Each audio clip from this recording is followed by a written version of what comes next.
I am doctor वाइजा। आज हम osteoporosis के रिलेटेड बात करेंगे। ऑस्टियोप्रोसिस क्या होती है? Osteo means bones and porosis mean pores. It means इसमें क्या होता है, ये वो डिसऑर्डर है हमारे पास जिसके अंदर हमारी बोन मैस की क्या हो रही है, रिडक्शन।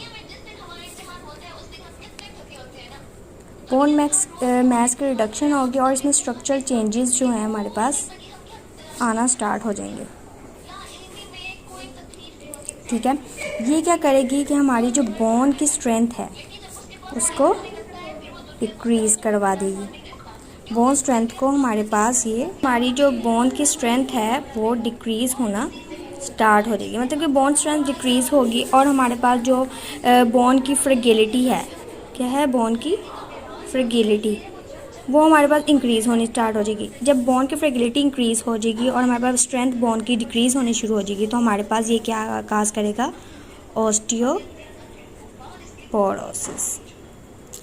इसको हम एक तरह से ऑस्टियोपोरोसिस को साइलेंट डिजीज़ भी कहते हैं। अनटिल तब तक ये हम लोग साइलेंट डिजीज़ इसको रिकमेंड करते हैं, तब तक ये होती है कि जब तक हमारी जो बोन के अंदर चेंजेस ना आने स्टार्ट हो जाए। मतलब कि हमारे बोन के अंदर चेंजेस होंगी, चेंजेस और बोन जो आएगी जिसकी वजह से हमारे पास क्या आएगा कि बोन के फ्रैक्चर्स आने शुरू हो जाएंगे। बोन के फ्रैक्चर्स जिसमें हमारे पास माइल्ड फ्रैक्चर्स आ जाती हैं, जैसे कि हमारे पास रिस्ट का है, उसके बाद हमारे पास क्या कहते हैं, हैंड का आ जाता है। इस तरह हमारे पास जो डिफरेंट जो है हमारे पास फ्रैक्चर्स आने जो शुरू हो जाएंगे। इसका मतलब कि हमारे पास माइल्ड फ्रैक्चर्स आएंगे ऑस्टियोपोरोसिस के, जो हमारे पास साइलेंट डिजीज़ है, जब तक हमें तो ये पता ना लग जाए। मतलब ये कि जो हमारे पास बोन की जो फॉर्मेशन हो रही है, बोन फॉर्मेशन हमारे पास एक बोन की फॉर्मेशन है, यानी कि ऑस्टियोब्लास्ट हमारे पास जो हो रही है उसको ये ख़त्म करवाना शुरू कर देती है। जब बोन फॉर्मेशन लॉस होगी तो हमारे पास बोन का लॉस ज़्यादा हो जाएगा। अब बोन का लॉस हमारे पास ज़्यादा होने शुरू हो जाए, मतलब कि इंक्रीज़ हो गया, जिसकी वजह से हमारे पास ऑस्टियोपोरोसिस यानी कि हमारे पास पेन स्टार्ट होगी। और ऑस्टियोपोरोसिस मतलब इस तरह है कि ये हमारी, आप देख सकते हैं, ये एक मेरी नॉर्मल बोन है, this is my normal bone, and इस तरह हमारे पास कैल्शियम डिपॉजिट होता है हमारी बोन के अंदर। ये नॉर्मल बोन है मेरी, ठीक है। देन अब ऑस्टियोपोरोसिस का मीन है कि पोरस स्टार्ट होगा। तो ये जो हमारी जो नॉर्मल बोन है इसमें इस तरह पोरस बनना स्टार्ट हो जाएंगे। मतलब कि पोरस स्टार्ट जो होगी हमारे पास, पोरस बनना स्टार्ट होगी। क्यों? क्योंकि कैल्शियम इसके अंदर हमारे पास ख़त्म हो रही है। अब कैल्शियम हमारी जब बोन के अंदर ख़त्म होनी स्टार्ट होगी तो इस तरह हमारे पास पोरस स्टार्ट होगा। मतलब कि ऑस्टियोपोरोसिस का काम स्टार्ट होना शुरू हो जाता है इसमें। मतलब कि ये कि मोस्टली ये उस जगह पे होता है जैसे कि ट्यूबरकल बोन है हमारे पास। ट्यूबरकल जो होती है ना, ट्यूबरकुला यहाँ पे प्रेजेंट होती है, जो कि पोरस बोन होती है, ठीक है, ट्यूबरकुलर।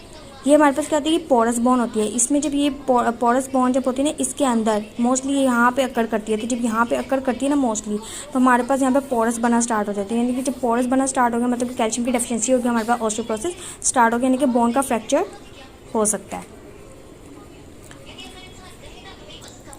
अब क्या करना है कि अब हमने इसकी ना टाइप्स को डिस्कस करना है। Let's discuss about its types. अब इसके बाद हमारे पास ये ना दो टाइप्स में हमारे पास डिवाइड होती है, ठीक है। एक होगी प्राइमरी और दूसरी कौन सी होती है हमारे पास, सेकेंडरी। प्राइमरी और सेकेंडरी है। अब इसको हम लोग डिस्कस करेंगे कि प्राइमरी और सेकेंडरी ऑस्टियोपोरोसिस में। अब हम डिस्कस कर लेते हैं प्राइमरी को। प्राइमरी ऑस्टियोपोरोसिस हमारे पास इस तरह होता है कि मोस्ट कॉमनली जो रिलेटेड होता है ना, ये हमारे पास सिनाइल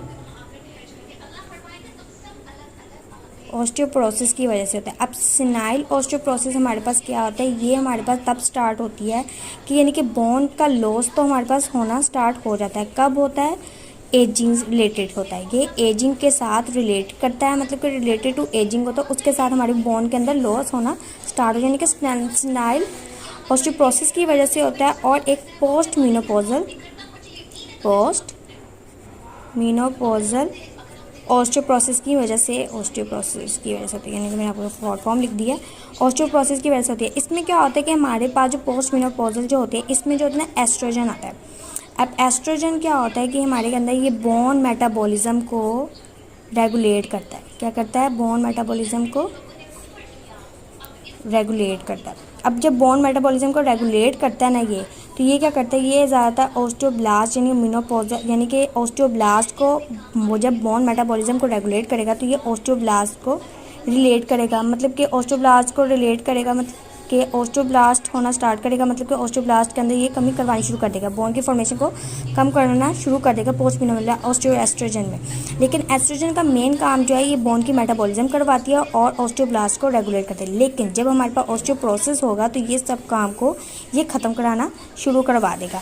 और ड्यूरिंग ये ज़्यादातर मेंस्ट्रुअल साइकिल में होता है, ठीक है, mostly in females menstrual cycle की जब पीरियड स्टार्ट हुआ होता है उसके अंदर भी ये होना स्टार्ट हो जाए, मतलब कि जब ये डिस्टर्ब होगा, मेनोपॉज हमारे पास स्टार्ट होगा, तो इसकी वजह से भी ये हमारे पास ऑस्टियोप्रोसिस काज हो सकता है। ठीक है, आगे हम बात करते हैं सेकेंडरी की। सेकेंडरी जो हमारे पास होता है ना, इसके अंदर हमारे पास डिफरेंट हमारे पास आ जाती हैं कि किस वजह से सेकेंडरी हमारे पास हो रहा है।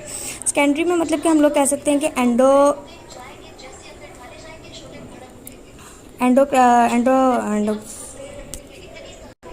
अच्छा, अब हम आगे करते हैं सेकेंडरी में हमारे पास रहती है एंडोक्राइन डिसऑर्डर्स आ जाती है हमारे पास। ठीक है, एंडोक्राइन डिसऑर्डर्स हमारे पास जैसे क्या है, हमारे पास आ जाता है थायरॉयडिज्म आ जाता है, हाइपोथायरॉयडिज्म आ जाता है। ठीक है, इस तरह की हमारे पास चीज़ आ रही है। थायरॉयडिज्म में मतलब क्या होता है कि हमारे पास जो है ना ये हमारे पास जो हार्मोन है इसमें क्या होता है, ये ब्लड स्ट्रीम के अंदर ये क्या है लॉस करना शुरू कर देगा, ब्लड स्ट्रीम के अंदर ये कम करवाना शुरू करवाएगी।